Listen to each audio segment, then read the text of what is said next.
All right, true believers, it's time to continue the saga of the Fantastic Four, Galactus, and the Silver Surfer. And of course, the Watcher is involved in this as well, and he has a plan that involves the flying, flaming power of the Human Torch. But what is his plan? We'll find that out soon enough. But first, we need to remember that this whole story came about because of the Silver Surfer. Where is he and what is he doing? Well, remember, he is with Alicia Masters in her apartment, and she has offered him some comfort, some understanding and sympathy, as well as some food. All right, so let's see what's going on there. There is the Silver Surfer in the apartment of Alicia Masters. And look, there's food set before him, but he's not eating it. He says the process you term eating is far too wasteful. How much simpler it is to convert all those items into pure energy, for energy alone is power. In this manner, not a single gram shall be wasted. Not even the dishes, right?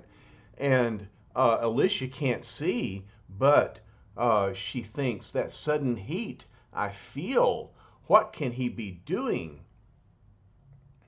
And the objects in this room, pictures, bits of sculpture, decorations, they are all wasteful. Before the great Galactus is done, everything shall be reduced to sheer energy. You mean it? Gasps Alicia. In some mad, unbelievable, nightmarish way, you mean it. You intend to destroy the Earth. Destroy is merely a word, says the Surfer. We simply change things. We change elements into energy, the energy which sustains Galactus, for it is only he that matters.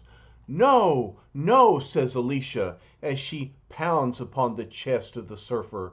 We all matter, every living being, every bird and beast. This is our world, ours. She pleads, perhaps we are not as powerful as your Galactus, but we have hearts, we have souls, we live, breathe, feel. Can't you see that? Are you as blind as I? Automatically, the glistening hand of the Silver Surfer raises toward the shouting girl, as if to silence her forever with a gesture, but then he pauses. He says, never have I heard such words, sensed such courage.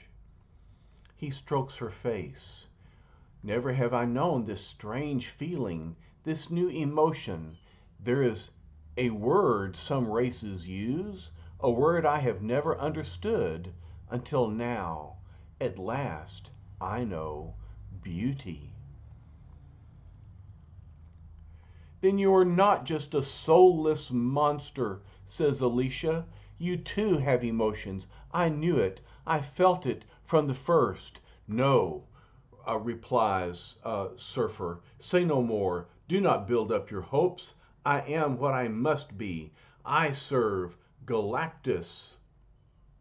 But look, pleads Alicia. Look at the city below you. Look at the people. Each of them is entitled to life, to happiness. Each of them is human. Human? Asks the Surfer. What can that word mean to me? And yet, never have I beheld a species from such close range. Never have I felt this new sensation, this thing some call pity. And in the streets below, the crowds, startled, apprehensive, cordoned off by hastily erected police blockades, they grow ever bigger, ever more fearful. And they're pointing up at the top of the Baxter Building. It isn't a robot atop the Baxter Building. The giant is alive. I tell you, he's alive. What does it all mean? What can it mean? Even the authorities are at a loss as to what to do. Where's the Fantastic Four? Why don't they do something? Attention, attention, says a newsman. The governor asks that all citizens remain in their homes. All radio and TV programs have been preempted in order to bring you minute-by-minute coverage of what may be the biggest story of the age. I think so. I've got a hunch it may also be the last story of the age. Well, I know better than that. Shut up, Phil. You trying to start a panic? The giant has created some sort of force field around the building. No one can reach him except the fabulous FF, the Fantastic Four. While atop the Baxter Building, Galactus calmly prepares to activate his deadly energy converter. He says, all I need do is link these two igniters, and all the seas of Earth shall be transformed into purest energy, enough energy to sustain me until I find the next such planet somewhere in the endless cosmos. And then, while a world watches breathlessly, the contact is made. Oh no, is it too late? But the great Galactus reels back in startled disbelief. The converter does not roar. It is not operating. Never in 1,000 millenniums, never has it failed never has it failed before. Why? Why? Why? Ah, with an ear-splitting bellow of monumental rage, the ultimate villain turns toward the deadly converter, only to find crack. It's the thing! No matter what happens to me now, this is one blasted machine that nobody's ever gonna have to worry about no more. And Galactus looks, he says, one of the Earth creatures destroying my converter. Fool, I can create another in mere minutes. Create all you want to, mister, and I'll clobber 'em as fast as you make 'em. And to show you I ain't just whistling Dixie, here's mud in your eye, you creepy king-sized crumb bum. Bram. Great work, Ben. You took him by surprise. You knocked him clean over the ledge. Now it's my turn. We've got to show him we're capable of putting up a fight somehow. Be my guest, Stretch. You pays your money and you takes your whack at him. I'll roll myself into a cannonball shape. Throw me, Ben. Hurry. And look, even Galactus is falling backwards. Bullseye, but I didn't hit him hard enough. I've got to knock him into the river. He mustn't land on the street below with all the crowds there. Whack! And so he bounces back like a dodgeball. You needn't worry about that, darling. Look, he isn't falling. The people down below are safe. He isn't falling? I should have guessed. With all the vast, incalculable amounts of energy he possesses, it's only natural. Only natural for him to control some sort of built-in anti-gravity device. And so look, he's floating in mid-air. Galactus says, I have endured enough annoyance from you puny space insects. The time has come to rid myself of such petty nuisances. I can tolerate no further delays, for I have a cosmic timetable to observe.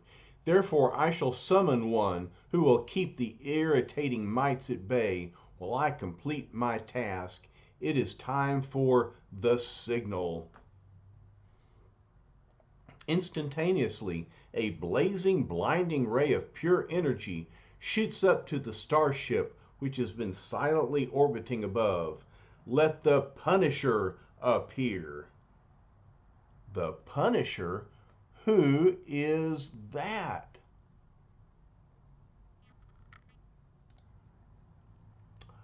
Well, there he is.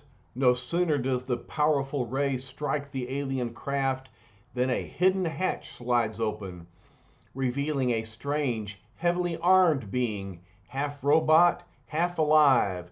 This then is the Punisher, a compact, supremely merciless, hardcore mass of mayhem from the very outer rim of the known universe. Whirr! And here comes the Punisher, and he's got his I-beams activated. And far, far below, the Torch hollers, "What's happening up there? They need me. I've got to go to them." "No," says the Watcher, holding him back. "It would be less than futile. You can serve them best by doing the unexpected, by fleeing this world." "Desert my partners, my sister? Not even on your say-so, Watcher."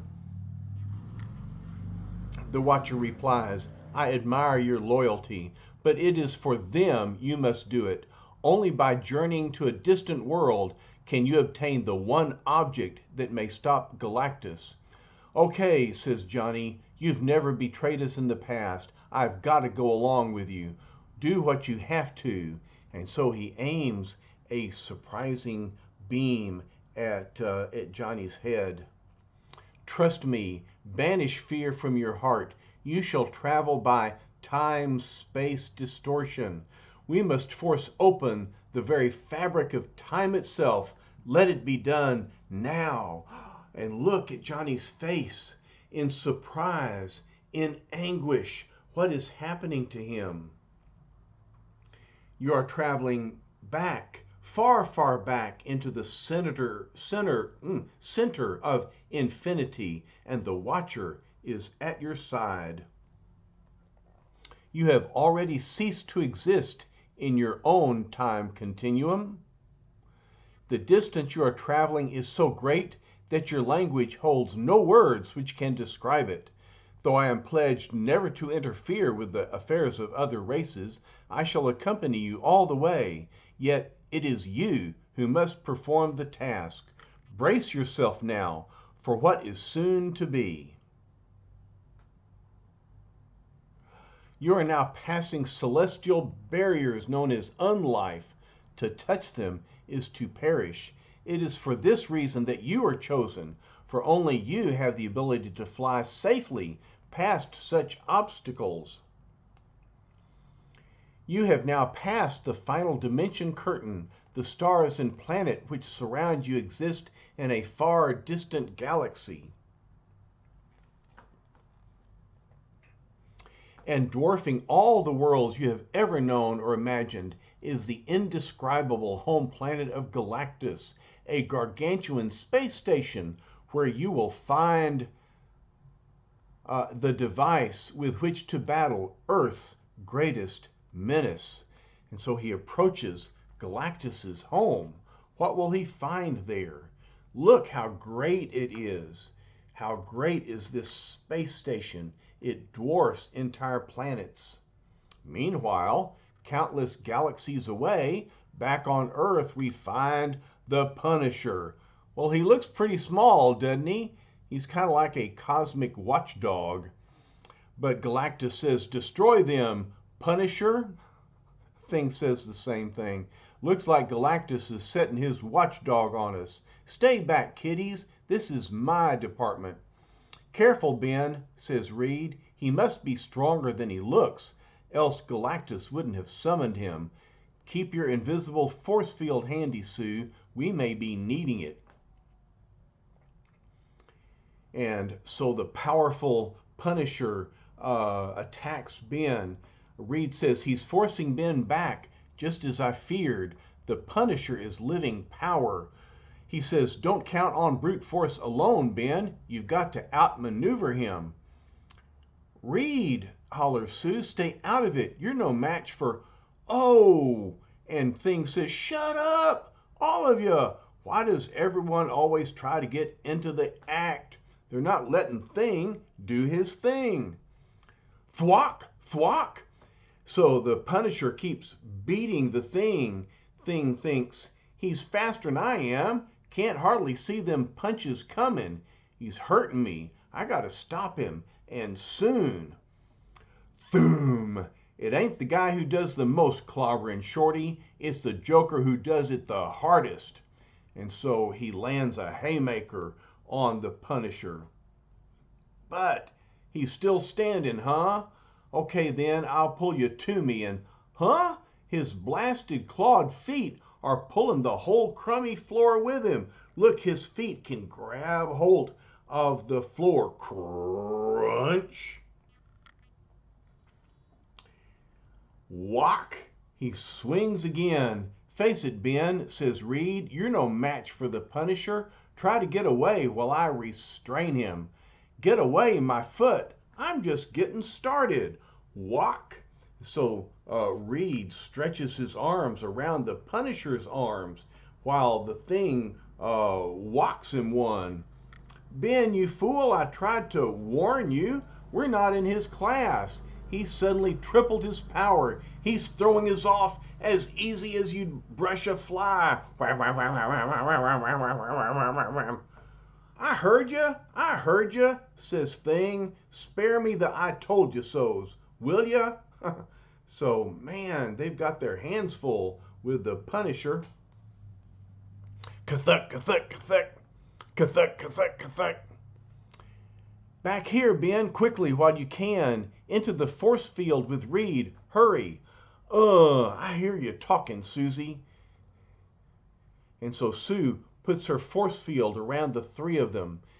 And exactly 2 seconds later, Ben says, okay, lady, I'm all rested up. Come on, get me out of here so's I can whale into him again. No, Sue, warns Reed. Don't do it. Maintain the field as long as you can. Even Ben's pride isn't the important thing now. We mustn't exhaust ourselves fighting the Punisher. It isn't him. It's Galactus who's the enemy.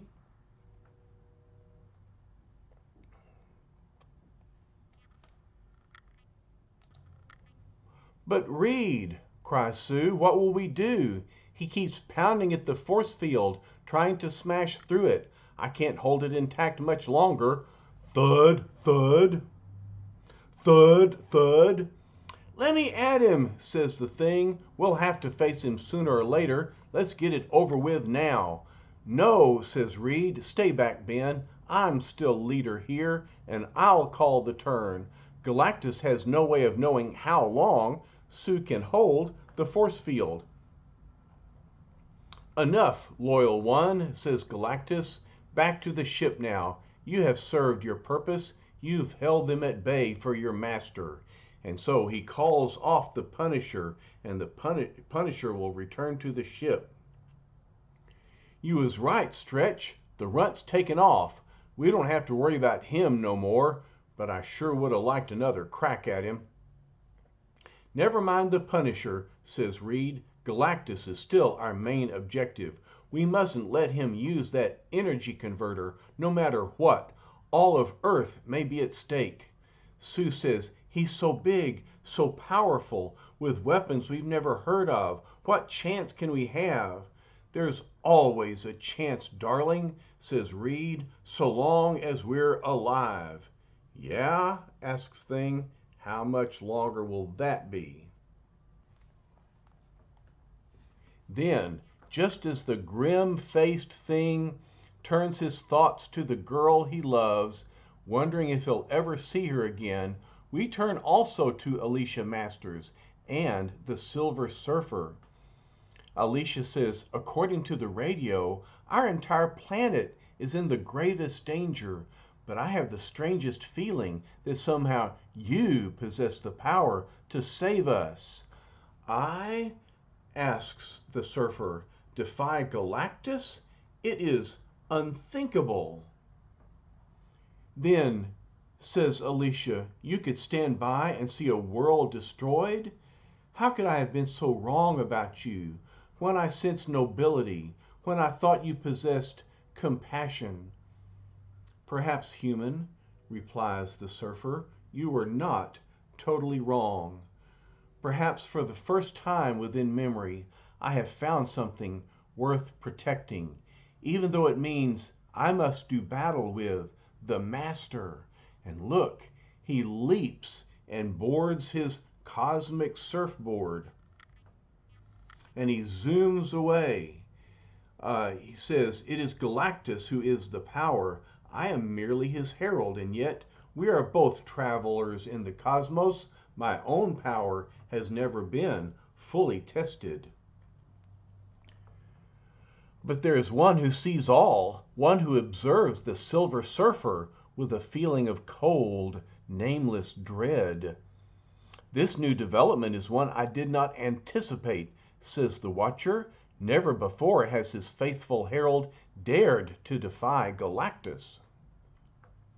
This means a new element has entered the great cosmic game of life and death, an element which may destroy my own carefully laid plan to defend mankind. Without meaning to, the Silver Surfer may himself be the cause of the Earth's total destruction." And so the Watcher thinks about his carefully laid plan. This new development surprises him. The idea that Galactus's herald, the Silver Surfer himself, might enter into the fray to oppose his master and to defend the Earth. Next issue, don't miss our mind-staggering conclusion to this saga of Fantastic Four, Galactus and the amazing Silver Surfer. I can't wait. We have one more part of the story to tell, and it'll be coming soon. I love y'all. I hope y'all are having fun. I sure am. Bye-bye for now.